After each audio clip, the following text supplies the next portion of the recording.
Hello दोस्तों, आज चर्चा करेंगे मोहम्मद बिन तुगलक से संबंधित पार्ट सेकंड पे। पार्ट फर्स्ट में हम लोगों ने मोहम्मद बिन तुगलक के प्रारंभिक जीवन और उसके द्वारा चलाई गई योजनाओं पर प्रकाश डाला था।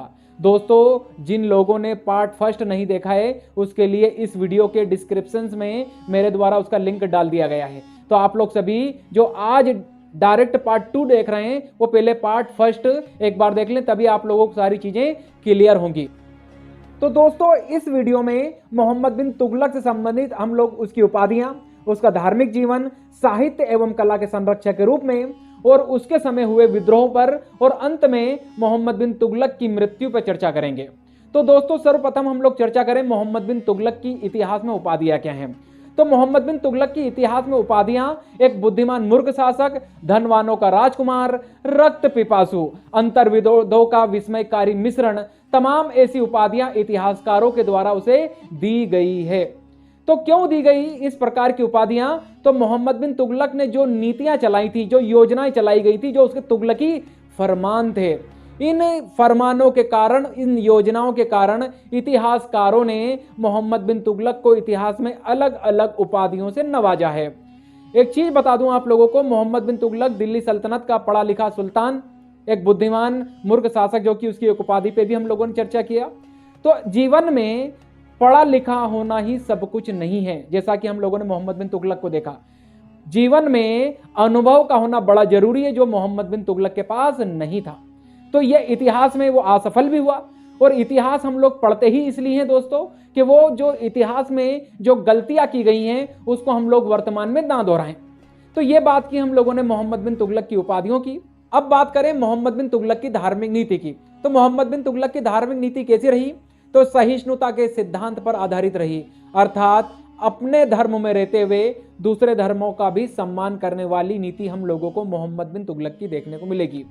और इसका पहला प्रमाण हम लोगों को देखने को मिलता है कि मोहम्मद बिन तुगलक जब सिंहासन सत्ता पे बैठा, सबसे पहले उसने उलेमाओं को नकार दिया, खलीफा के पद को उसने नकार दिया। अब देखें आप लोग, यहां पर वो हिंदू मुस्लिम एकता की यहां पर बात करता हुआ दिखाई देगा। दिल्ली सल्तनत का पहला सुल्तान जो होली व दिवाली अपने दरबार में हम लोगों को मनाता हुआ दिखाई देगा। दूसरी चीज, जैन धर्म के विद्वान जैसे जिन प्रभासूरी और राजशेखर जैसे लोगों को मोहम्मद बिन तुगलक ने अपने दरबार में संरक्षण प्रदान किया। इसके साथ साथ निजामुद्दीन औलिया की दरगाह जो हम लोगों को दिल्ली में देखने को मिलती है, इसका भी निर्माण मोहम्मद बिन तुगलक के द्वारा कराया गया। और दिल्ली सल्तनत का पहला ऐसा सुल्तान जो मोइनुद्दीन चिश्ती की दरगाह अर्थात अजमेर की यात्रा पर हम लोगों को जाता हुआ दिखाई देगा, मोहम्मद बिन तुगलक। तो सहिष्णु, सभी धर्मों को खुश रखने वाला सुल्तान हम लोगों को मोहम्मद बिन तुगलक देखने को मिलता है। अब बात करें साहित्य एवं कला के संरक्षक के रूप में मोहम्मद बिन तुगलक को। तो मोहम्मद बिन तुगलक साहित्यकारों का आश्रयदाता हम लोगों को देखने को मिलता है। इसके दरबार में जियाउद्दीन बर्नी रहा करते थे। जैसा कि हम लोगों ने पार्ट फर्स्ट में पूरे जियाउद्दीन बर्नी की जो किताबें तारीख फिरोजशाही, उसी का रेफरेंस लेके हम लोगों ने विस्तार से वहां पर चर्चा की है। तो जियाउद्दीन बर्नी मोहम्मद बिन तुगलक के दरबार में, और मोहम्मद बिन तुगलक के दरबार में तो रहेंगे जियाउद्दीन बर्नी, और आगे चल के तुगलक वंश के अगले शासक फिरोज शाह तुगलक, उनके शासन काल में भी हम लोगों को राजकीय संरक्षण प्राप्त देखने को मिलते हैं। और जियाउद्दीन बर्नी ने फिरोज शाह तुगलक के शासन काल में ही बैठ के तारीख फिरोजशाही, फतवाए जहांदरी जैसे ग्रंथ लिखे और मोहम्मद बिन तुगलक के संबंध में जानकारी दी, और फिरोज शाह तुगलक के संबंध में भी उनके द्वारा जानकारी दी गई। आगे चल के चर्चा करें मोहम्मद बिन तुगलक के दरबार में और कौन साहित्यकार रहा करता था। तो इब्न बतूता काजी के पद पे थे, हम लोगों ने पहले पार्ट में चर्चा की है। तो इस पार्ट में हम लोग चर्चा करें इब्न बतूता पे। तो इब्न बतूता ने रेहाला नामक ग्रंथ लिखा था, जो कि काजी के पद पे रहे मोहम्मद बिन तुगलक के दरबार में। अब आगे चल के चर्चा करें कि कला के क्षेत्र में किस प्रकार से मोहम्मद बिन तुगलक ने संरक्षण प्रदान किया।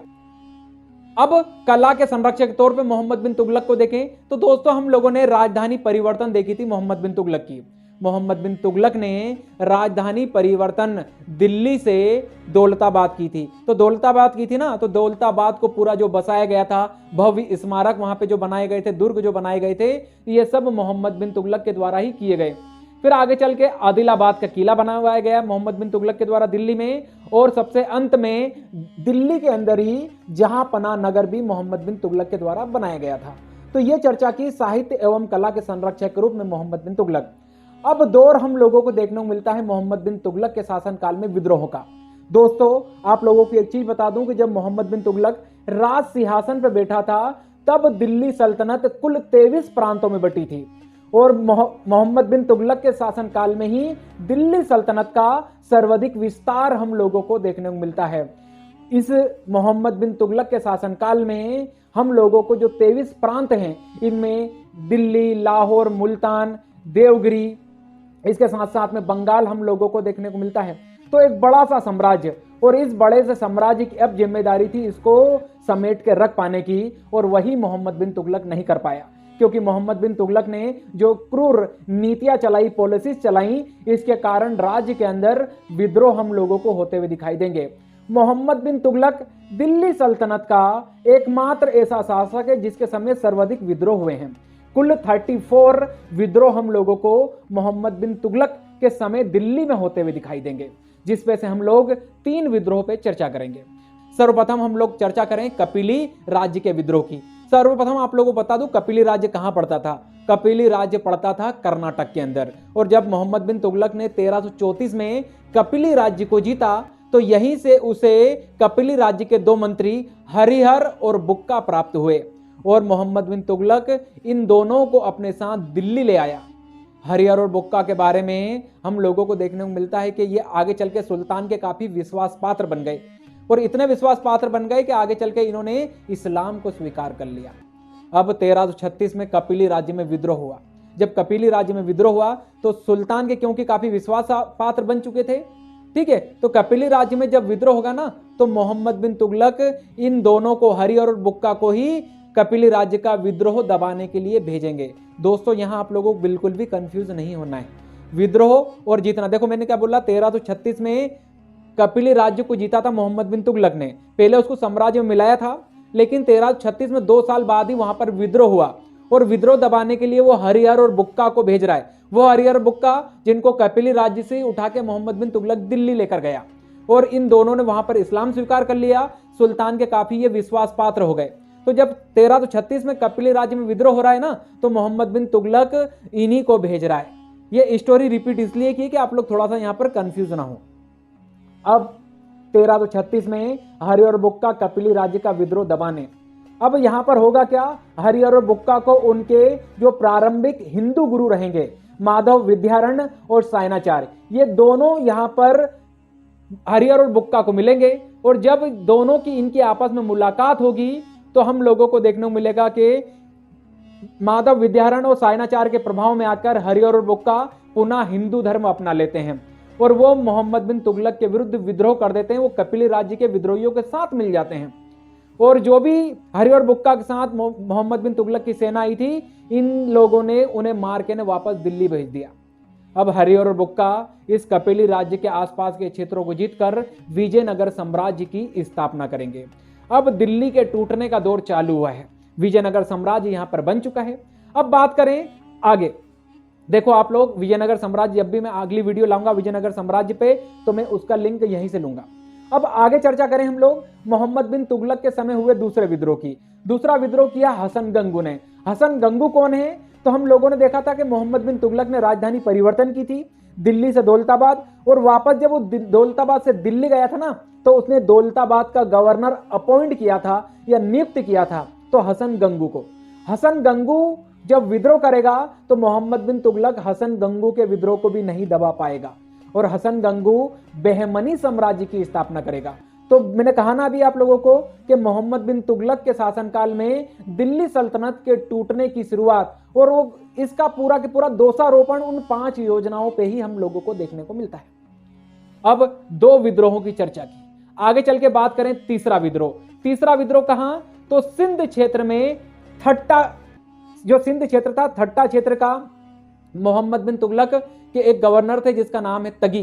तगी ने विद्रोह कर दिया, और तगी ने जब विद्रोह किया मोहम्मद बिन तुगलक स्वयं अपने छोटे भाई फिरोज शाह तुगलक को लेकर सिंध पहुंचे। अब जब सिंध पहुंचे तो रास्ते में थट्टा नामक स्थान पर ही सिंध रीजन में मोहम्मद बिन तुगलक बीमार पड़े, और मोहम्मद बिन तुगलक बीमार पड़े और अचानक मोहम्मद बिन तुगलक की मृत्यु हो गई। और फिर मोहम्मद बिन तुगलक की जब मृत्यु हो रही है ना यहाँ पर, तो यहीं पर इतिहासकार बदायूं मोहम्मद बिन तुगलक की मृत्यु पे लिख रहा है कि राजा को प्रजा से और प्रजा को राजा से मुक्ति मिल गई। तो मोहम्मद बिन तुगलक की मृत्यु एक अभियान पे हुई है, कहां, सिंध अभियान पे, और वो अपने गवर्नर का ही विद्रोह दबाने के लिए वहां पर गया है। अब यहीं पर जब मोहम्मद बिन तुगलक की मृत्यु हो गई ना थट्टा में, सिंध क्षेत्र में, तो फिरोज शाह तुगलक का राज्याभिषेक कराया गया थट्टा में। अब अगली वीडियो जो भी बनाऊंगा तुगलक डायनेस्टी पे, तो फिरोज शाह तुगलक के जीवन की शुरुआत में यहीं से करने वाला हूं। तो आई होप दोस्तों आप लोगों को ये वीडियो जो मोहम्मद बिन तुगलक पार्ट फर्स्ट और पार्ट सेकंड जो मैं लेकर आया था, आप लोगों को अच्छा लगा होगा। अच्छा लगा हो तो ज्यादा आप लोग शेयर करें, सब्सक्राइब करें। जय हिंद, जय भारत।